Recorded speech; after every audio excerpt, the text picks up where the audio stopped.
give a prayer.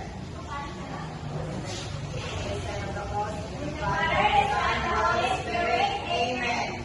Once again, good afternoon, class. Good afternoon, Ma'am. How are you today? We are all fine. But before that, you may take your seat. Thank you, Ma'am. Is there any absent this afternoon? None, Ma'am. Did I give you an assignment class meeting? None, Ma'am. Wow, that's good. That's good. And then,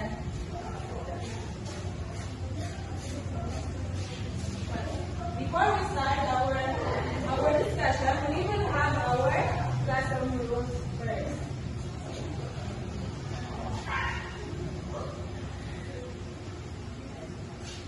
Okay, everybody read. Classroom standards. Raise your hand if you want to answer. Cooperate and participate. Listen attentively. Avoid going in and out during the class discussion. If you have clarification, approach your teacher directly.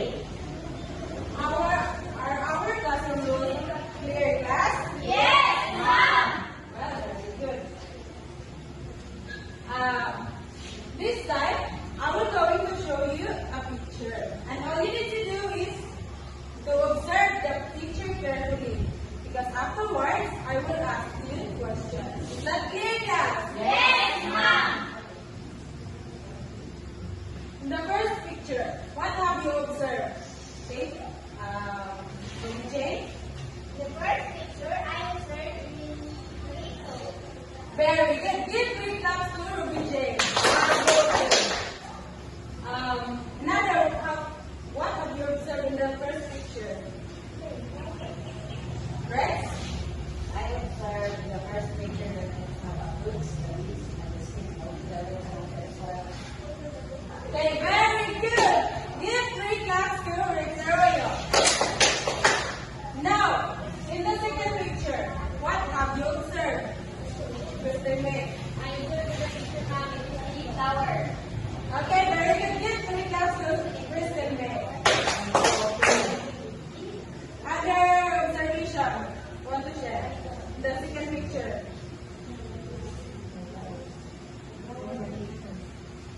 Okay, Angelica? I observed the flowers. Okay, very good. Give 3 claps also to Angelica Magalito.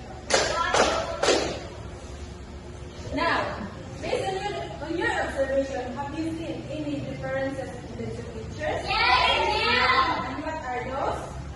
Angelica? The first one have the bunga and the second is flower. Okay, very good.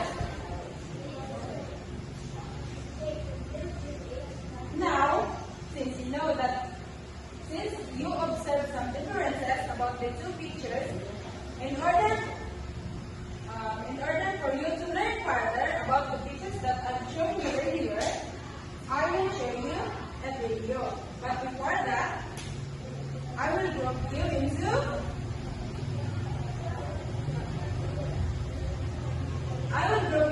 two groups. This will be the group 1 and the group 2. But before that, I will show you the guide questions that you need to answer during while the video is playing.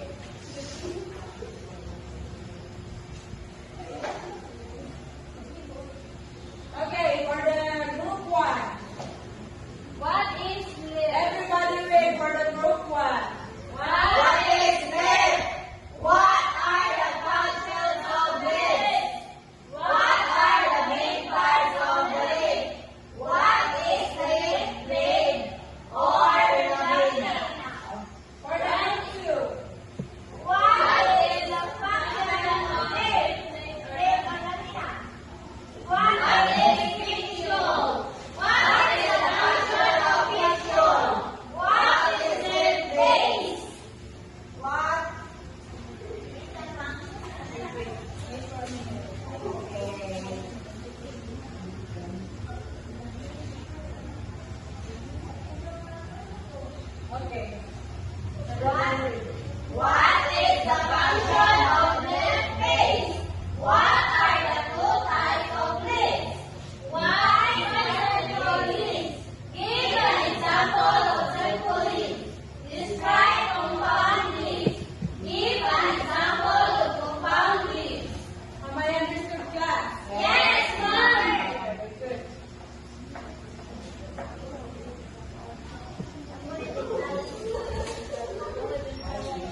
part is the midrib.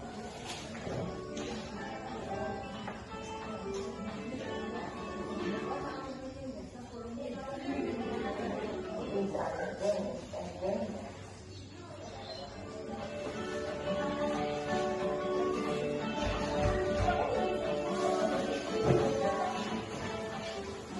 This is the apex. Margin.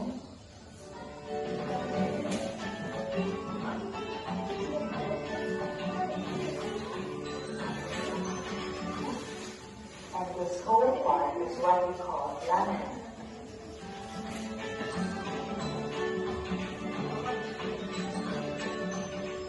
Petiole. Petiole is the stalk that connects the leaf to the stem. It is also known as leaf stalk.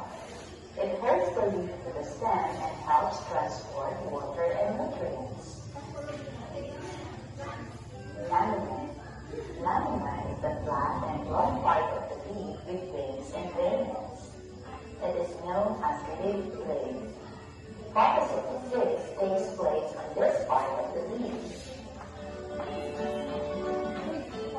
Leaf base. Base is the lowermost part of a leaf. It is the part that connects the blade to the petiole. Margin. Margin is the boundary or the edge of the leaf blade. Midrib. Midrib is the central main vein that connects to the rootstock. Veins. Veins are the vascular tissue bundles that support the leaf and transport nutrients. Apex. Apex is the tip of the leaf blade.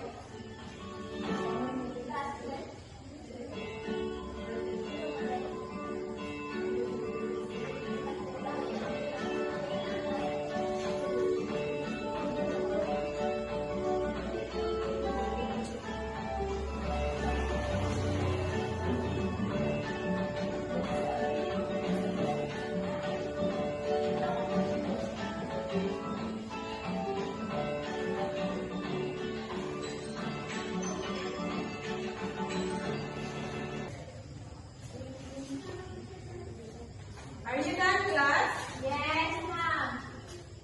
Not yet. Actually, not yet done.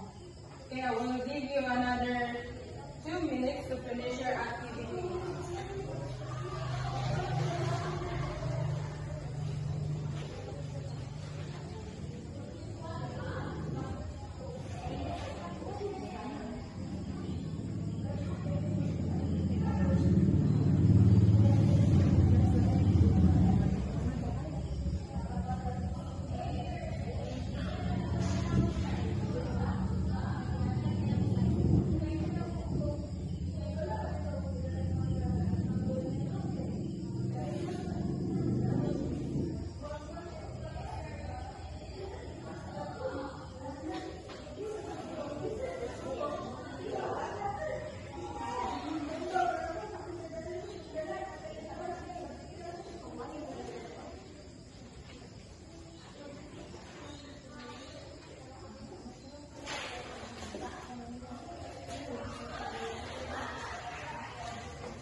Do you want me to play again the video? Yes, ma'am. Yes, ma'am.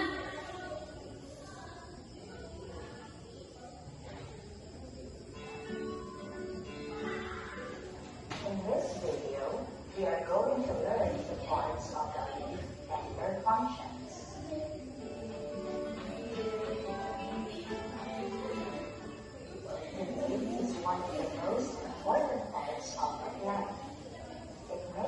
food for the plant through the process called photosynthesis. It has stomata, which help the plant breathe and regulate the loss of water during respiration. This part is the ventral.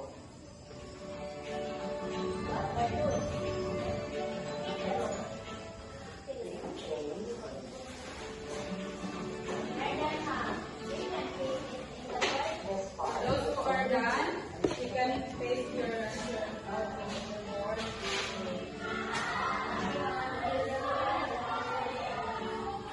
These are the limbs. Since we had still last time, we are going to the other room.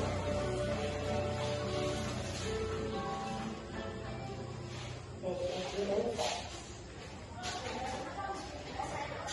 Margin.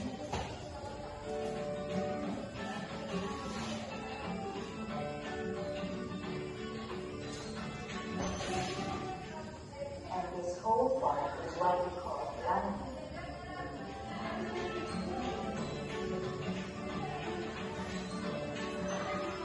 Petiole. Petiole is the stalk that connects the leaf to the stem. It is also known as leaf stalk. It holds the leaf to the stem and helps transport water and nutrients. Lamina. Lamina is the flat and broad part of the leaf with leaves and veins.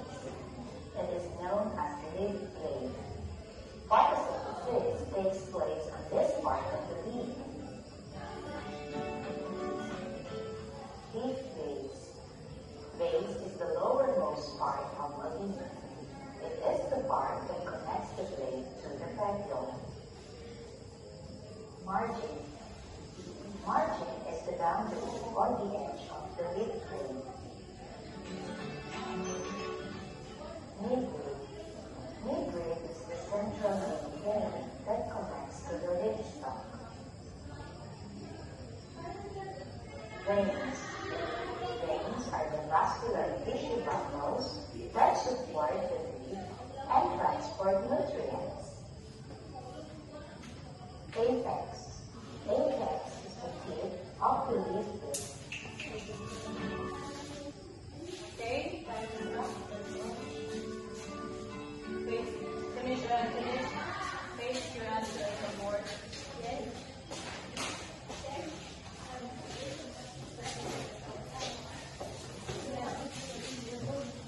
And you are going to choose one representative to present your this implant. First one, representative. Our question is, what is leaf? Leaf is a plant organ that is flat. So what is the function of the leaf? The function of the leaf is responsible for turning sunlight into food. So what are the main parts of that leaf? So the main parts of the leaves are leaf blade, lamina, petiole, leaf, and leaf base. And the number 4, what is leaf blade or lamina? Leaf blade or lamina is an expanded, thin, and thin part of the leaf. And the last part is what is the function of leaf blade or lamina?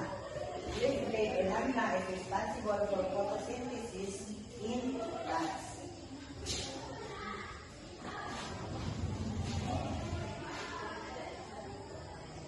Okay.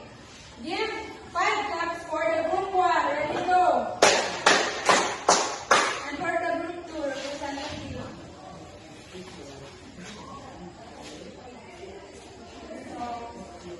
Our good morning, ma'am. Good afternoon. Good afternoon.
this time, I was going to ask you questions. What is leaf? Okay, Ruby J. Leaf is a plant organ that is flat. Okay, very good. Give 3 claps to Ruby J. Ready, go. 1, 2. Where? Let us read the definition. Everybody read. Leaf is usually patterned green outgrowth from the stem of a soil plant. It has different sizes, shape, and color depending on the habitat. Very good. Leaf is the main organ of the plant that can be seen by their different shapes, but usually it is common green because of their color. And then, next, what are the functions of leaves? Okay, Crystal May. The function of leaf is responsible for turning sunlight into food through photosynthesis. Okay, very good. Give 3 claps to Crystal May. Ready, go.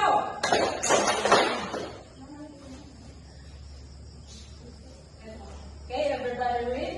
The most important job of leaf is to make food for plant with process of photosynthesis.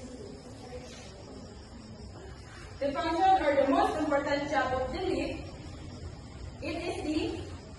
it plays a partial role in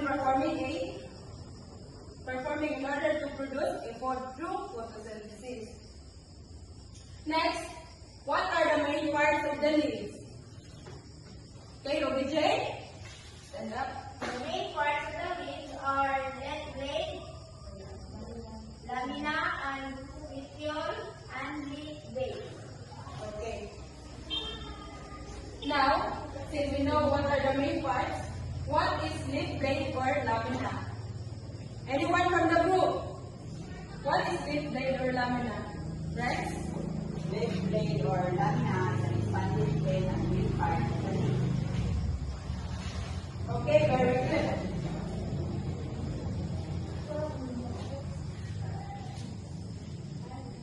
Let us read.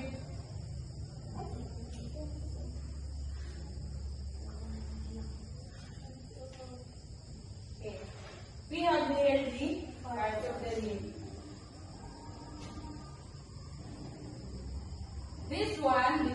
This large part or the black structure of the leaves, this is what we call Leaf blade. No, it's the lamina. This one. Without the beans, this large structure or flattened structure of the leaf, this is what we call lamina. It's like this one. If we're going to get rid of the beans or this one, this will be the flattened structure is the lamina.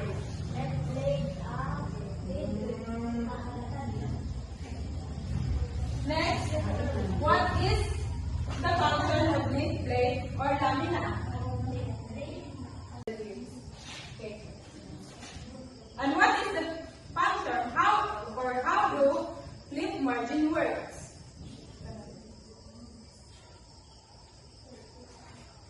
What is the function of leaf margin? Anyone from the group? Okay, Rex? The function of leaf margin is to allow the leaf to have a hard surface and reduce its moisture. Okay. Now let us read.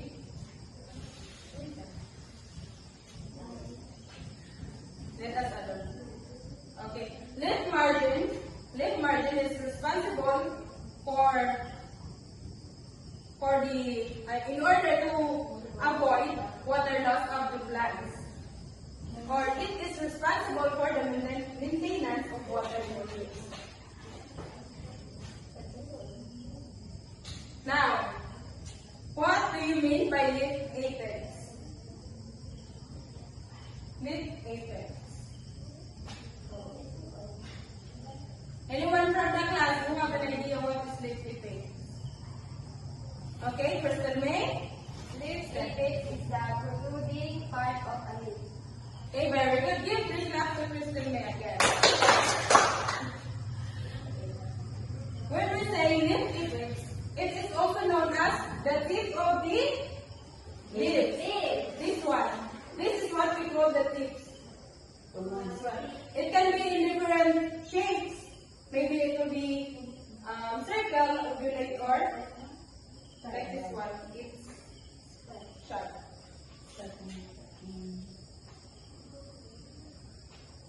And what is the function of lip apex?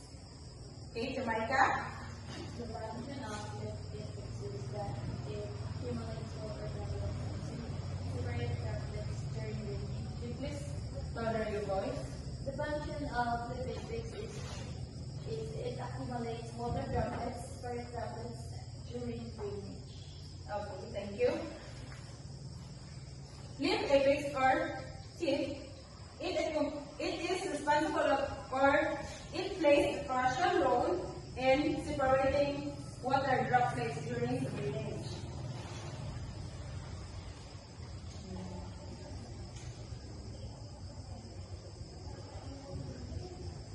Now, what is petiole?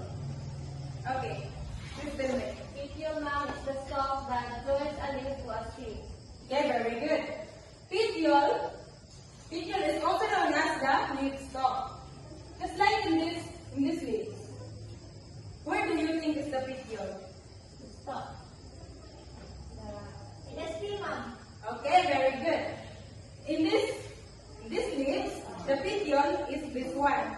This is the stalk that connects from the leaf base, from the stem to the leaves. Is that clear, class? Yes, Mom! Okay.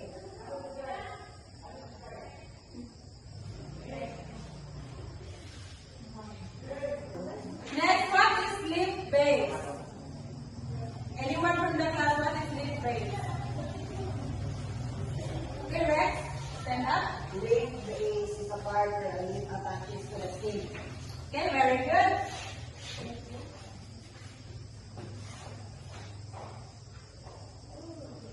Everybody read.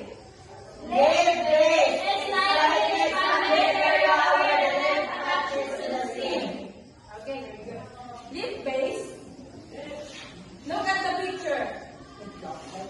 It is the half of the leaves where it starts from the petiole. This one is what we call the leaf base, this part of the leaves. What is the function or the significant role of leaf base? Okay, Jamaica? The significant role of the leaf base is that it serves as food that enables plants to lie dormant when water is unavailable and The leaves. Okay. And what is the function? How do leaf margin works?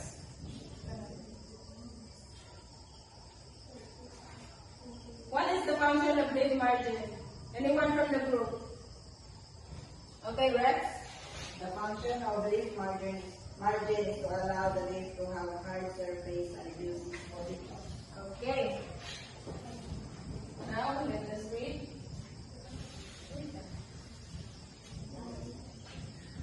Let us add. Okay. Leaf margin is responsible for the in order to avoid water loss of the plants. Or it is responsible for the maintenance of water molecules. Now, what do you mean by leaf apex?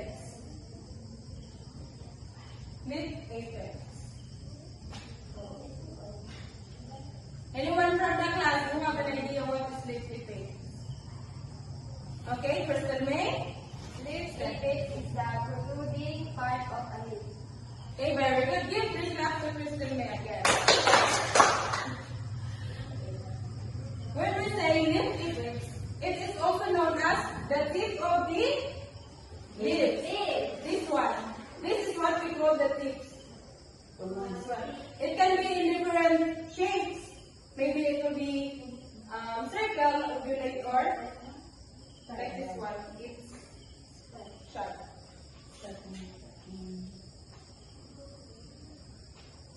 And what is the function of leaf apex?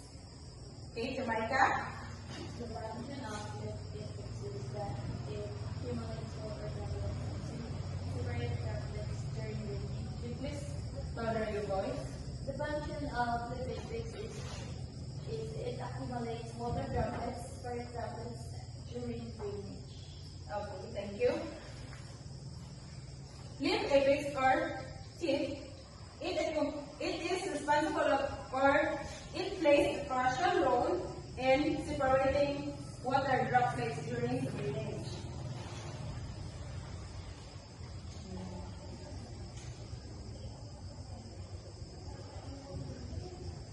Now, what is petiole? Okay, please tell me. Petiole, ma'am, is the stalk that joins a leaf to a tree. Okay, very good. Petiole is also known as the leaf stalk. Just like in this leaf. Where do you think is the petiole? The stalk. In a tree, ma'am. Okay, very good. In this leaf, the petiole is this one. This is the stalk that connects from the leaf base, from the stem to the leaves. Is that clear, class? Yes, Mom.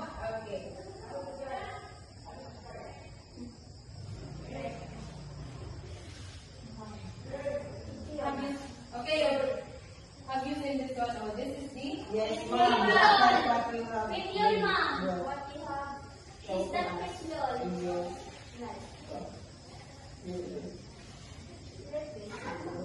next one is leaf base. Anyone from the class, what is leaf base? Okay, Rex, stand up. Leaf base is a part where a leaf attaches to the stem. Okay, very good.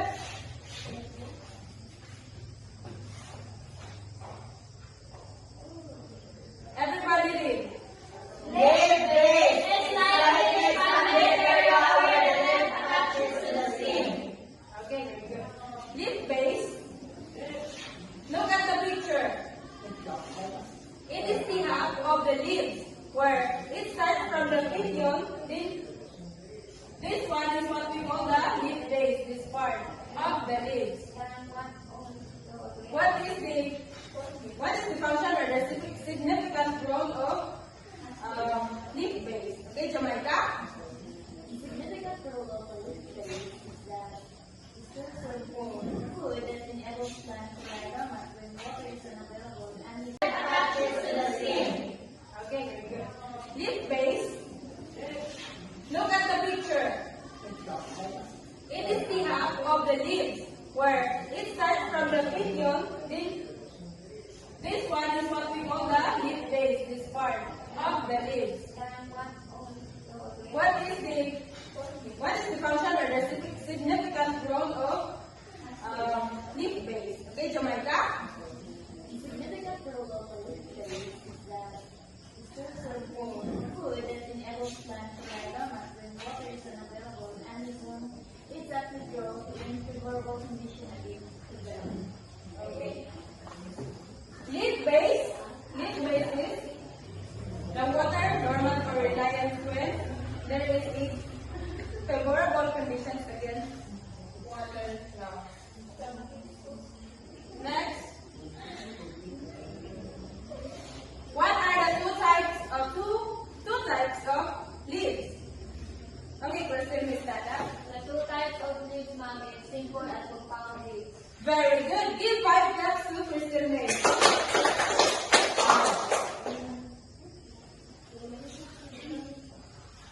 And now what is simple leaves? Thank you, Micah. Simple leaves is simple leaves that join the stem through petiole with a further subdivision. Some examples are guava and orange. Okay. Thank you. And who wants to give an example of simple leaves? Give one. Another one. Guava, ma'am. Okay, very good. Rex? The leaf of the mango. Okay. Another? Papaya, ma'am. Okay, very good. Give a very great clap to yourself.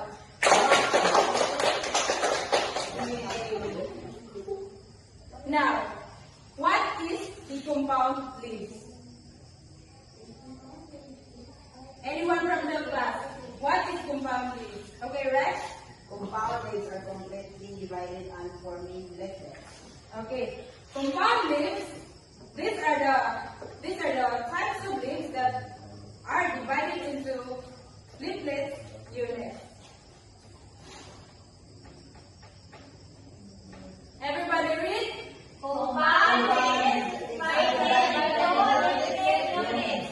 An example of it are bamboo leaves and rubber leaves.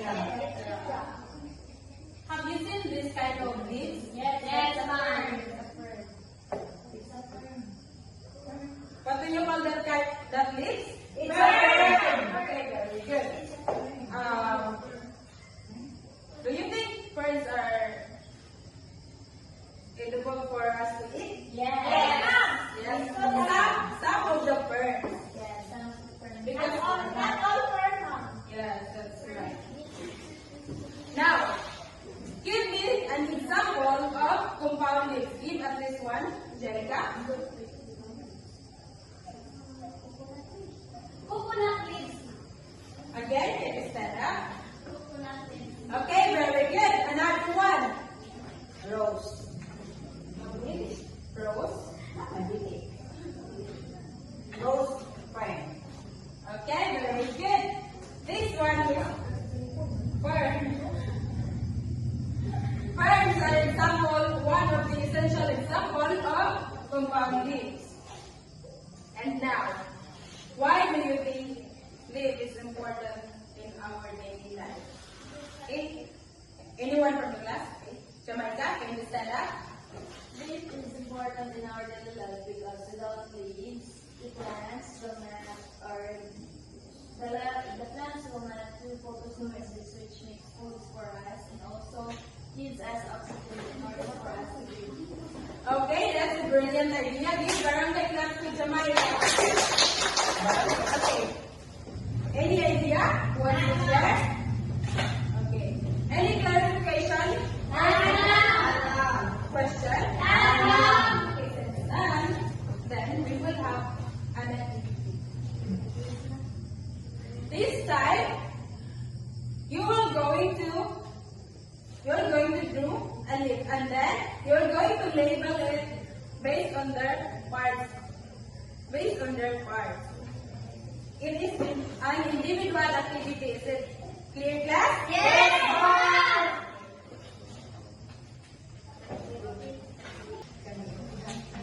Ma'am, Dana, ma'am. You're right. I'm Dana. Did you just label your... Yes. Not yet. Not yet. We are not. Yes, ma'am. I'm Dana. Oh, before I forgot.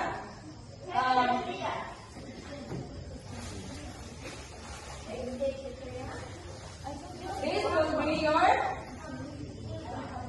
criteria. Everybody read. Criteria.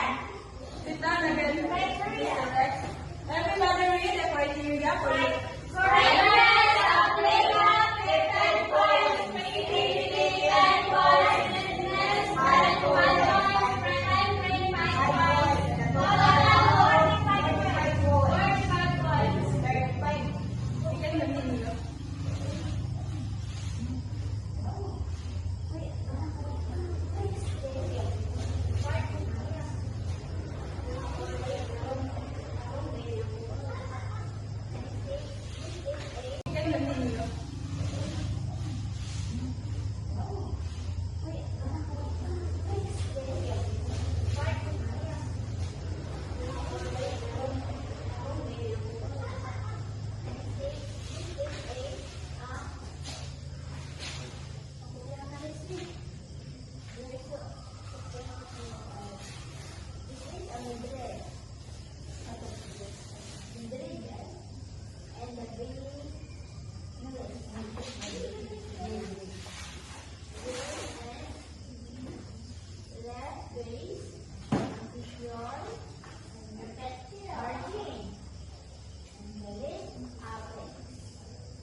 hyoid, which is the part of the leaf. Here, this is the midrib.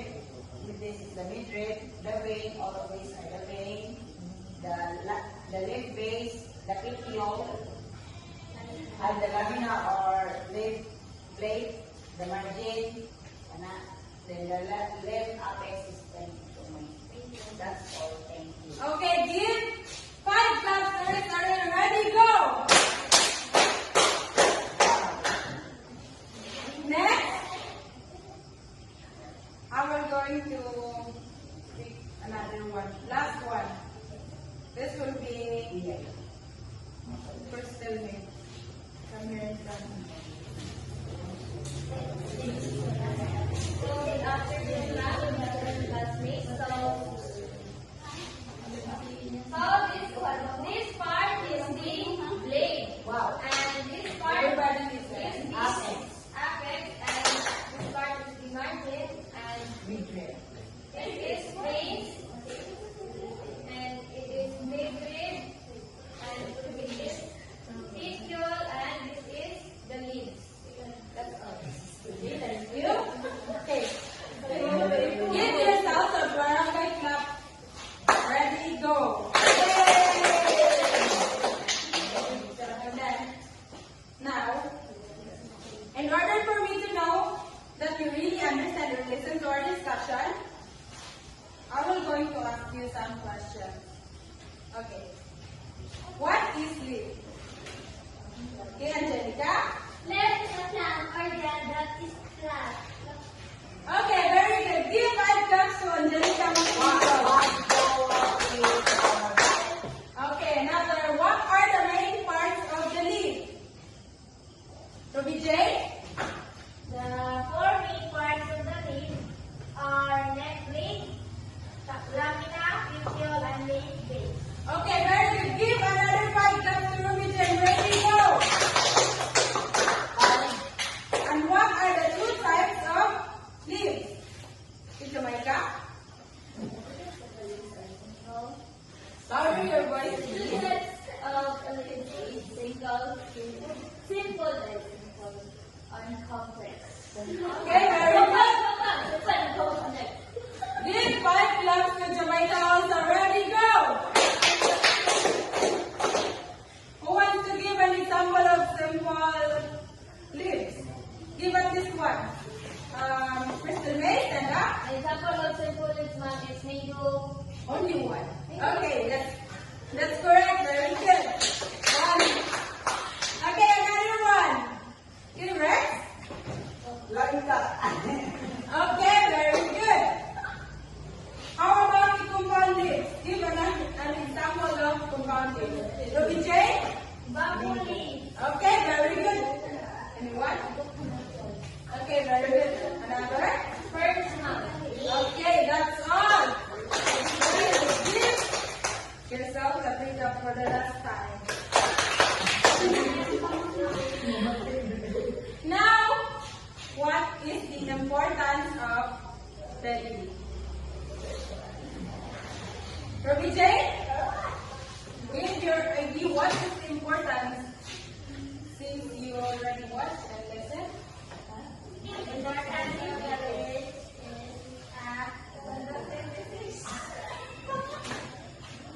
What?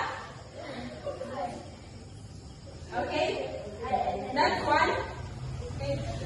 That's good. Give 3 claps to Ruby J. Photosynthesis is one of the main roles of the leaves. Okay, another idea about the importance of leaves. Teacher said, The importance of a leaf, ma'am, is this is the main organ which is responsible for turning sunlight into food. exactly. Give barangay claps to Crystal May. Any clarification regarding the Since none, then we will have a short tea. I will give you 2 minutes to answer this activity, but first, I will read the direction. This is a 2 types of test. First, this is a multiple choice. Identify the cycle. Identify the letter of the correct answer, and you're going to